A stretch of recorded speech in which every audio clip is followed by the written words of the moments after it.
Well, Ray, we just heard Portugal mentioned there, and they're in a real tough group, aren't they? Germany, France, Portugal, Hungary. Yeah. But I think as long as they win a game, I think the best third team can go through as well. I expect probably all three of them teams to go through. They, as you rightly said there, I mean, France looked good the other night. You know, some of the players they've got up front, Griezmann, Mbappe.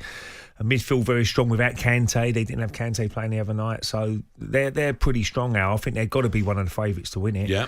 But that is a real tough group, isn't it? Germany, Portugal, Hungary. Feel sorry for them. I mean, they're there for they're going to be the ones on goal difference. Yeah. I mean, Germany, France, and Portugal will be looking how many goals can we score against them.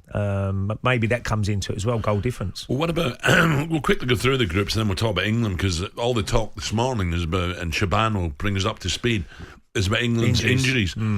Group A, tricky: Turkey, Italy, Wales, Switzerland. I fancy, if I'm being honest, Italy and Switzerland. You fancy Switzerland, didn't you? Yeah. I mean, I think Turkey. I think Turkey might be... I'll go with Italy with you. I know Wales, obviously, we want them to do well. I mean, Gareth Bale's got to be on his game. Ramsey, people like that, got to be really at their game if they're going to have any chance. But I know Switzerland are a very efficient team, you know, hard to beat.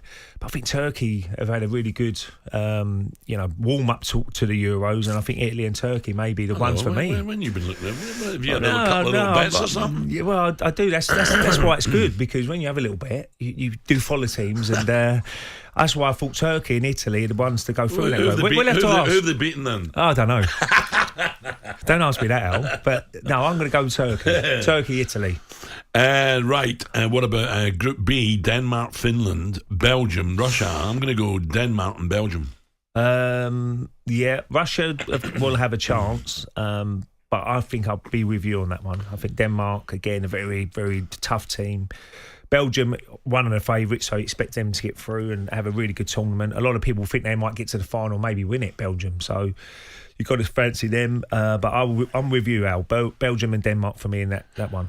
Group C, Netherlands, Ukraine, Austria, North Macedonia. I'm going to go definitely the Dutch. Yeah. I'm going to stick Ukraine in instead of Austria. Well, that's tricky. Again, it's a toss of a coin, them two. I think I'm with you with Netherlands.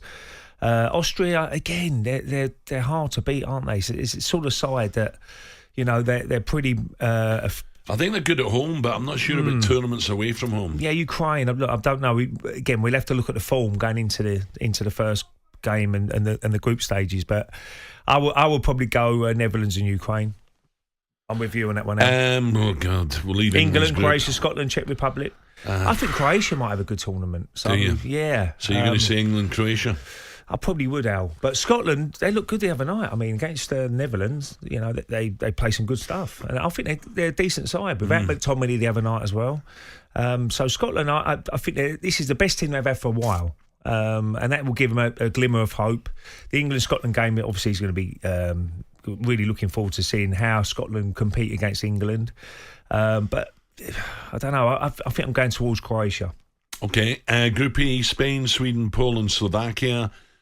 I'm saying probably Spain, Sweden, Poland, maybe? Poland, maybe. Slovakia, not. Yeah, Slovakia would probably be the outsiders in the group, but I'll probably go Spain, and I think I'll go Poland. I think Poland might be team that goes through there. And the last group, I think France, definitely. Second place is interesting, Portugal, Germany. I'm going to go Portugal. I think Germany might have to qualify by being the best. Yeah, I could see Portugal got a great record in the tournament. So the under 21s made the final as well, haven't they? And but I'm going to stick with France and Germany for Group F. Are you? Yeah. So what about England's problems? They're mounting up, aren't they, injuries? Yeah, they are. Trent, bad news for him. Straight away when he went down the other night, you think, that's it. You know, you pulled something there, and you pull anything in your body, calves, hamstrings, you know, quads, what he's done, it's at least 3 or 4 weeks out. So, you know, that more or less puts him out already. And then you've got to get back, and hopefully it's not, sometimes it'll be 6 weeks. 4 weeks minimum, maybe 6 weeks. So that put him out the tournament. He'd be absolutely devastated. But, you know, he'd have to go back to Liverpool, make sure he's fit for that pre-season. And it's another big year, isn't it? I mean, people forget World Cup's next year. So he's got to think, well, you know, let's get my form back for Liverpool, which he did towards the end of the season. And, he'll be in that World Cup squad next year, which is going to be so important. But the big concern for me is Henderson and Maguire. Yeah. I don't know how bad their injuries is, but surely the medical team has said to Gareth, that they should be fit for maybe the quarterfinals if they can get that far. Or maybe the last group game. Well, at least they're experienced enough that he might just have to do without them for a couple of games. Yes. And then at a later stage, then they can come back in. Well, and with the 26-man squad, I think it makes it a lot easier to pick.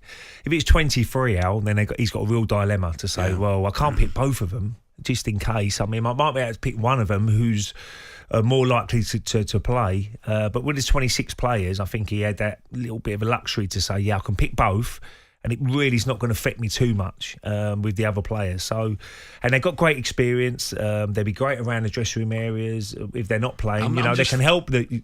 Imagine Henderson and Bellingham if he does start. I'm just fascinated who's going to play in that midfield, who's going to start, right? Well, I thought Mount might start, but Bellingham, he played well the other night again. Mount's had a great season. But Mount will play. He will definitely start. So Grealish could play. Rice has had a great season. I think Rice will definitely start. I think Grealish could play off the left-hand side. That's an option for Gareth. He could play Mount alongside Rice in central midfield and then push Grealish in number 10 position. Then what about Foden? Then you've got Sterling or Sancho on the left-hand side. But he'll be off the right with Kane up front. That's what my team would be. But Gareth's really got to get the right balance. He's got to say, right, okay, I think we've got more good attacking players going forward, so I will go with 4 at the back. But I think, why did he pick 4 right backs? That might be a little inkling that he might go with a 3 at the back. Should have taken another centre forward. Well, he might still do that, Al. I mean, obviously Trent is missing now, so there's one space now. Who goes instead of Trent Alexander-Arnold? Will it be Jesse Lingard, who would have been a little bit unlucky to miss out? Ward-Prowse has been mentioned, or would he go with Ollie Watkins, who's I thought he was out of Ollie Watkins and Greenwood, but Greenwood obviously was out of the squad with an injury, so maybe Watkins gets an opportunity as another striker. Breakfast with Alan Brazil, Thursday and Friday morning, 6 till 10 on AM, on DAB, via the talkSPORT app and on your smart speaker. talkSPORT.